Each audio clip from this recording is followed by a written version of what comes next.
सुकल्याणीं वाणीं सुरमुनिवरैः पूजितपदां शिवामाद्यां वन्द्यां त्रिभुवनमयीं वेदजननीं परां शक्तिं स्रष्टुं विविधविधरूपां गुणमयीं भजेम्बां गायत्रीं परमसुभगानन्दजननीम् विशुद्धां सत्त्वस्थाम् अखिलदुरवस्थादिहरणीं निराकारां सारां सुविमलतपोमूर्तिमतुलां जगज्ज्येष्ठां श्रेष्ठाम् असुरसुरपूजां श्रुतिनुतां भजेम्बां गायत्रीं परमसुभगानन्दजननीम्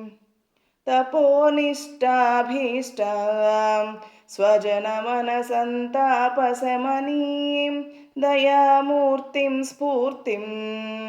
यतिततिप्रसादैकसुलभां वरेण्यां पुण्यां तां निखिलभवबन्धापहरणीं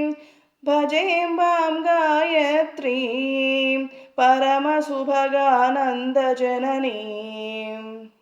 सदाराध्यां साध्यां सुमतिमतिविस्तीरकरणीं विशोकामालोकां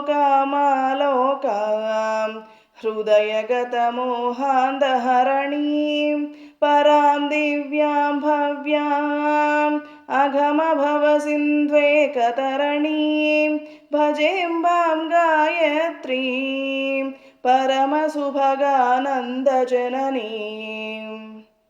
अजां द्वैतां त्रैतां विविधगुणरूपां सुविमलां तमोहन्त्रीं तन्त्रीं श्रुतिमधुरनादां रसमयीं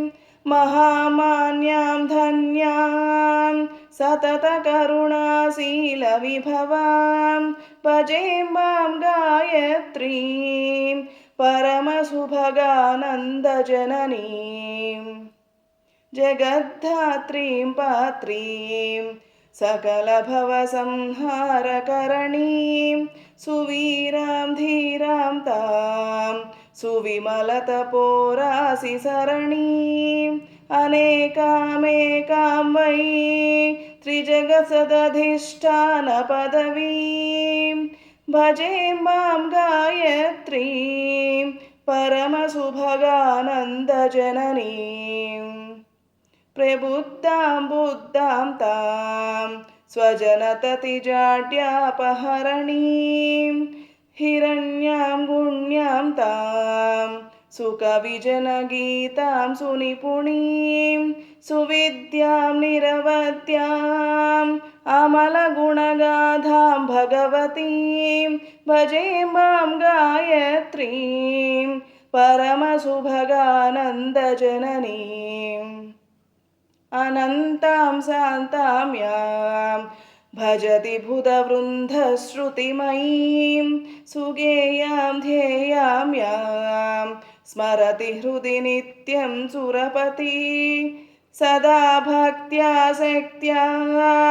प्रणतमतिभिः प्रीतिवसगां भजेम्बां गायत्रीं परमसुभगानन्दजननीम्